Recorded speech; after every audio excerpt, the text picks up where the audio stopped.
Pada kesempatan ini akan ditunjukkan bagaimana cara merekam dengan screen recording pada Filmora. Dari menu record, kita bisa pilih record PC screen. Misalnya kita akan merekam suatu presentasi PowerPoint, maka umumnya aplikasi PowerPoint itu kalau sudah terbuka akan diperlihatkan di layar. Dari pilihan screen record Filmora, kita diberikan pilihan untuk area perekamannya.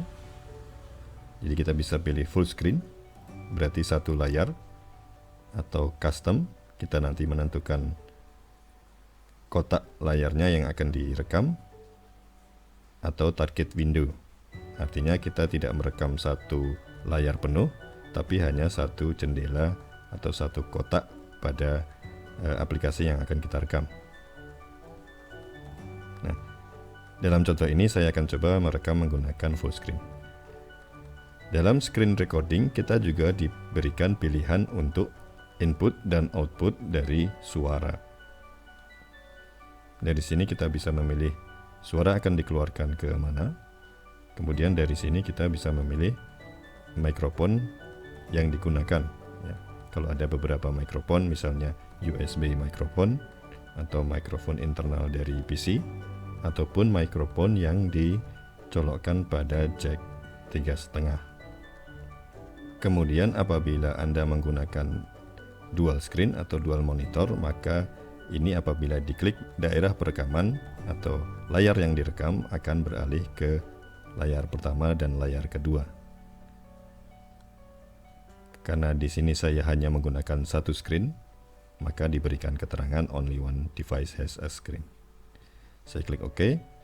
Kemudian apabila simbol gear ini kita buka, maka ada aturan tambahan yang lebih advance. Pengaturan tambahan yaitu akan direkam ke mana hasil screen recording tadi. Kemudian frame rate, kita bisa tinggalkan default saja. Lalu quality-nya good, better, atau best. Dalam hal ini saya gunakan yang better.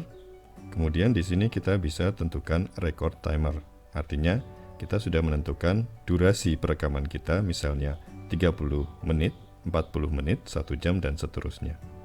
Sehingga perekaman screen akan otomatis terhenti setelah waktu yang kita tentukan. Karena kita akan merekam on the go, maka ini kita hilangkan centang dari sini. Kemudian untuk mouse click, apakah akan diikutkan pada hasil perekaman. Lalu kursor, kita pemilihan warna ada di sini.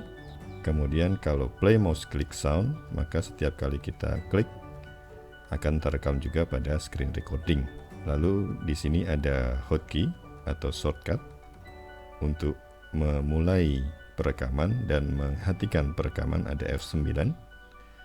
Kemudian kalau kita ingin menghentikan sementara perekaman screen-nya, bisa menggunakan F10. Untuk memulai lagi, tekan F10 kembali. Lalu kita juga bisa merekam dan menampilkan picture in picture. Jadi kamera, kalau ini kita centang record the camera stream, video yang ditangkap dari webcam akan masuk ke dalam screen recording kita. Sebelum saya mulai perekaman screen recording, saya akan atur terlebih dahulu PowerPoint supaya bisa saya atur timingnya sesuai keinginan saya. Animasi pada PowerPoint kita buat semuanya supaya on click, sehingga kita dapat menggunakan shortcut pada keyboard untuk memainkannya.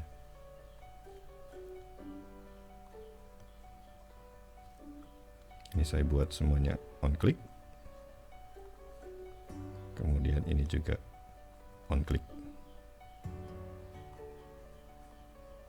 Sehingga nanti ketika PowerPoint ini dipresentasikan, kita bisa menggunakan shortcut P untuk kembali ke slide sebelumnya atau ke animasi sebelumnya, P atau previous untuk menuju animasi atau slide sebelumnya, dan N atau next untuk menuju animasi atau slide setelahnya.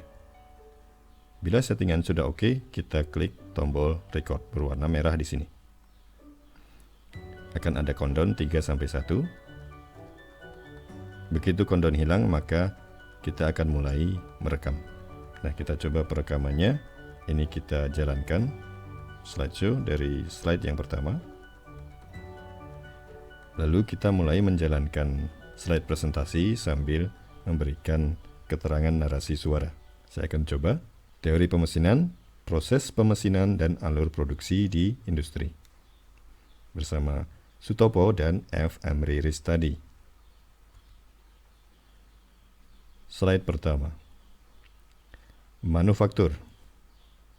Manufaktur adalah proses pengubah dari bahan mentah, kemudian menggunakan proses-proses tertentu yang dinamakan manufaktur subtraktif atau pengurangan bahan, menjadi suatu komponen jadi. Sehingga berbeda dengan 3D modeling atau prototyping, di mana saat ini yang sedang marak adalah 3D printing. Di sana yang dikerjakan adalah menambahkan atau additive manufacturing. Hasil komponen jadi dari manufacturing subtraktif itu tentu saja menghasilkan sisa atau limbah. Berbeda dengan 3D printing yang hampir-hampir tidak ada sisa. Screen recording kita telah selesai, saya akan tekan F9 untuk mengakhiri. Hasil rekaman ditunjukkan di sini. Kalau kita lihat propertiesnya, hasil rekaman ini sudah berupa file berkas video MP4. Kalau Anda ingin mencari di mana penyimpanannya, Anda bisa tuju ke lokasi ini. Ya. C, drive C, dan seterusnya. Ini bisa Anda copy, Anda paste di Explorer, kemudian akan muncul di mana tempat penyimpanan screen recording tadi. Ini kita sudah selesai, kita silang. Apabila ini akan kita gunakan, kita bisa preview terlebih dahulu dengan double klik. Begitu countdown hilang, maka kita akan mulai merekam. Saya akan coba manufaktur di mana saat ini yang hasil komponen dan seterusnya. Tentu saja hasil tadi masih perlu diedit. Kita perlu menghilangkan beberapa bagian yang tidak diinginkan dalam perekamannya tadi. Apabila ini akan dimasukkan ke dalam timeline, maka tinggal kita klik tombol plus. Maka akan masuk pada track pertama karena belum ada media di sana. Kemudian simbolnya adalah video. Sekian untuk screen recording.